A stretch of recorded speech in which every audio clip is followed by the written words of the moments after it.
Remember the 2018 NFL draft class? 5 QBs drafted in the first round. And that was all the news.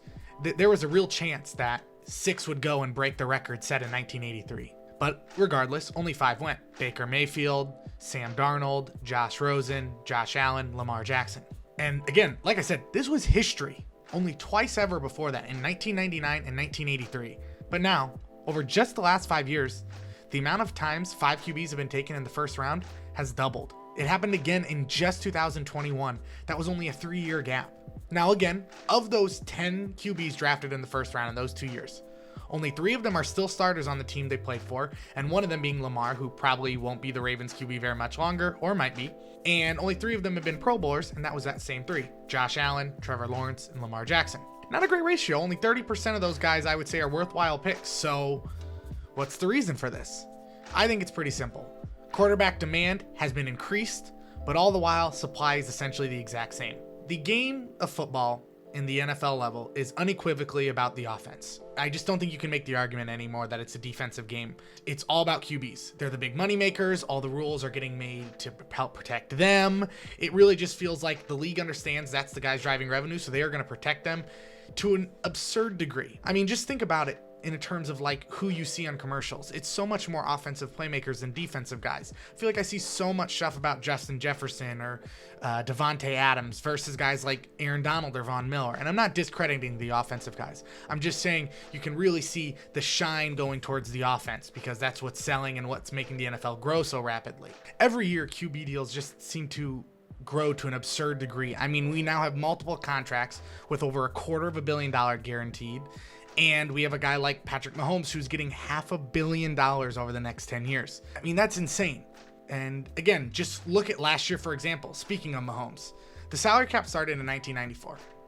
And since then, this is the first time, 2023 was the first year a quarterback has won a Super Bowl taking up over 13% of the cap. And that was Mahomes at 17.2. So Steve Young's hit in 94 was 13.1% when they won the Super Bowl, and Mahomes was now 17.2.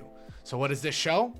Teams are finally starting to figure out how to win with these massive QB contracts. And so you might be asking, how does this affect drafts then, Well, it used to be hard to win with a QB on a second contract because he played great on his rookie deal for his first 4 or 5 years, depending on when you extended him.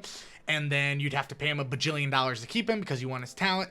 Then you'd struggle to stay under the cap. You'd have to let key players walk, et cetera, et cetera. Super Bowl hangovers and other things, right? Look at the Rams with Jared Goff having to let go of a bunch of players. So they eventually even let go of him to try to go with Matt Stafford and then won a Super Bowl with Matt Stafford. So you just see on that second contract usually causes a lot of turnover for a team, and a lot of teams struggle to build around that. But Mahomes finally did it. He was the guy, him and Andy Reid, again, the greatest offensive coach of all time. They figured it out. And as the salary cap keeps increasing almost exponentially, I think we're going to see more and more of this happening. So teams really just realize we got to get our quarterback position in check. The Jimmy G's of the world are far and few between. And I know we look at him like a solid QB, a okay starter, but even he was in the 5 biggest contracts of all time at one point. So that even raises the question, is there such a thing as a affordable quarterback? I mean, people look at Daniel Jones only getting $40 a year as more affordable than others, and that's insane. So back to the draft. This year, we will see probably 4 QBs in the first round, maybe 5. We might see 4 QBs in the first 4 picks even, which is insane. From what I can tell, this is going to start being a lot more normal. Like I said, since 1999, it had only happened once until 2018, but then it happened just 3 years later, and it's projected to happen again this year. Reaching on a QB is what a lot of teams do because they understand the quarterback position right now is this position you have to have figured out if you want a winner. It just is, according to the new NFL standard. Not only that, but you want a QB who can start day one. The days of letting a guy sit 2, 3, 4 years just seem to be over. If your team is bad, you usually need a QB pretty badly. So you take a guy really early and expect him to start even if he's not ready. This makes me think of like Zach Wilson or Trey Lance. Those guys were not ready to start, and I don't think that's their fault. The teams drafting them so high put all of this pressure on them and then caved to it and let external things, and again, also internal, I'm not only blaming the media for this, but they did at the end of the day choose to start him. But he obviously weren't ready, either of them. They played at North Dakota and BYU. How does that compare to your Bamas? And even those guys like Tua, remember when he was terrible in the second half of games? So they basically just used Ryan Fitzpatrick as a closer because he just couldn't close out games. Even top pedigree guys need some time. So a day one starter is a hard thing to ask for, even for guys from huge programs. So in this draft class, we have two guys from massive, great programs of the modern era. And that is Bryce Young from Bama and CJ Stroud from Ohio State. And even then, Ohio State has struggled at the quarterback position historically in the NFL. So I think you can argue it's not even necessarily a guarantee that he's going to be a stud 6, 7, 8 years down the line. And then you look at Richardson and Levis, who came from schools whose recent football history is pretty terrible. Now, obviously, Florida was dominant in the early 2000s with the Tebow teams, but don't get me wrong, I'm not discrediting that. I'm just saying now, for Anthony Richardson, his team was not good this year. So I'd say it's arguable that you have 3 questionable prospects and one who has all the tools, but is extremely small, so he might be questionable even as well. So you don't have a Trevor Lawrence or Andrew Luck, right? Guys that you just really can't miss on in this draft.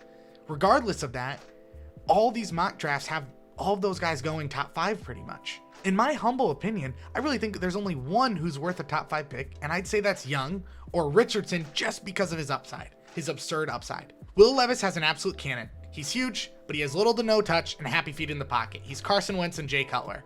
CJ Stroud tested terribly on the S2 cognition test. It's just a test they have quarterbacks take, kind of like the Wonderlic, to kind of get their general processing and how they work under stress. He tested in the 18th percentile, and a anonymous NFL exec said that was a red alert, and you just can't take a guy like that. And then Richardson, obviously, athletic freak, didn't really do anything spectacular in college except make a few plays here or there, and will need time to be an NFL starter. And like I said, Young is just small. What does this mean? Who knows?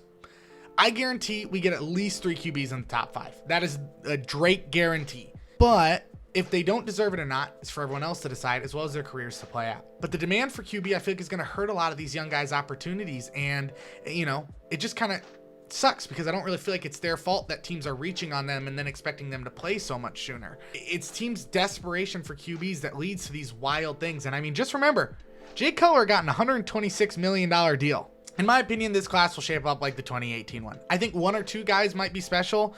And if I had to bet, I would say Hooker and Young. But regardless of that, I wish them luck.